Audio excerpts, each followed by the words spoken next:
Here lately, it seems like when it rains, it pours with little breakdowns. That's what we're going to fix again this morning. Had I don't know, some kind of bearings or something go out on this pulley for the fan, which I think I talked about that in the other video. So headed to the shop right now to pick up Minnie, and away we'll go.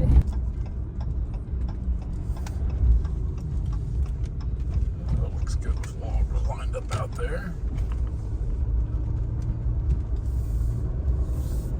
Starting to get a pretty good little bunch of them. And here's Benny. Benny's tool wagon. Petey there is on Purple Wave. If you don't know what Purple Wave is, it's an online auction deal. There's no reserve on Purple Wave, so whatever Petey brings, it sells what I get out of it. But I'm just so tired of people saying they're going to come buy it and come pick it up, and they never show up. No call, no show. So I finally just put it on Purple Wave. So if you think you want a 362 Peterbilt cab over, check out Purple Wave, because there's one on there, and whatever it brings is what it sells for. No reserve. You can see all the videos and pictures of it on there. Part of me wants to keep her, but I don't need her.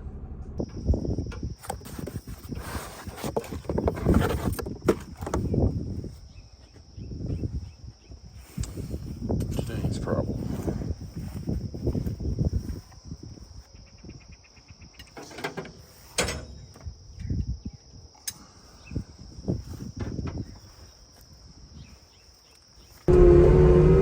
Then we'll use the skid steer here.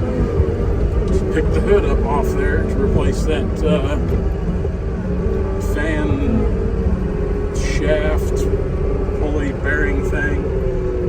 Deere said it was a pretty common breakdown. That's what they said at Murphy anyway, that they see it, guys have to replace them a lot. Well, here we go.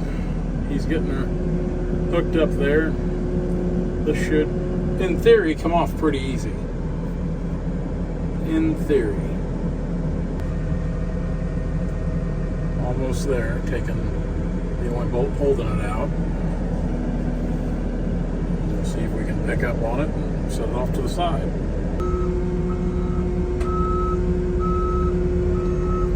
For such a simple and cheap breakdown, this is really a nightmare.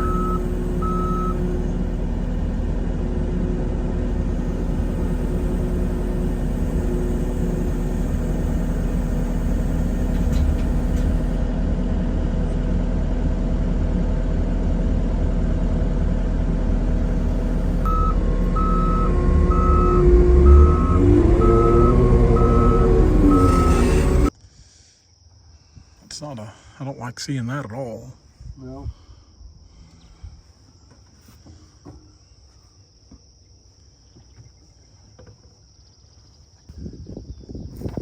How hard's that front main going to be? The what? That front main seal. Here. How hard will that front main seal be? We'll have to go this far plus just a little bit. The radiator will have to come off. For sure the fan shroud set out. We might be able to do it by just setting the fan shroud out, but I'd like to have the radiator off because that gives you more pry wiggle room. I'd say that thing definitely has made life a little easier today. Yeah, it has. They've come a long way with these electric tools. Yes, they have too. And Eddie Briggs is, you know Eddie? So we got all that put back on, and now we're going to put it back together and see how it does. And here was our culprit for this breakdown. Not supposed to be doing that. See, it's kind of wallowed out back there where them bearings are bad. We had these things loose. Off to the races this morning. I've got Kenny driving up there looking to see if there's any stragglers up in that dense timber. I never did walk up through there. I've seen some old growth, sycamore, some native trees. That's a big walnut grove out there. A lot of this bottom's been planted walnut trees. That rarely ever works out in anybody's favor. Just FYI.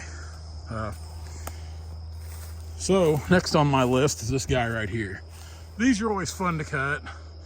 You got a crotch, so you've always run the risk of busting it there. You've got nowhere to stand here on the back side. You got the drink down there. You don't want to go in the drink. And we got, looks like a critter hole down here. So hopefully this thing cuts good. I'm not even gonna try to cut that thing. There's absolutely nowhere to stand on that ugly guy, but there is another one down here that's a little bigger, that's not much better, that I'll probably try to get. That thing popped once I got it on the ground. I was hoping it'd pop like that when I fell it, but that'll work too. Good way just to kind of get an extra couple feet there. That way you don't waste that crotch. A lot of times those crotches are hard to get rid of anymore. So you're better off just leaving it in the log and trying to add a couple extra feet to your lumber logs there. We got 2 or 3 of these clusters of walnut to cut down here. Sometimes I don't mind cutting trees like this, and other times it's just kind of a hassle. Like this group here, that snag's dead. This is a good piece. That one ain't really big enough to cut, so we'll just finagle around and cut that one side.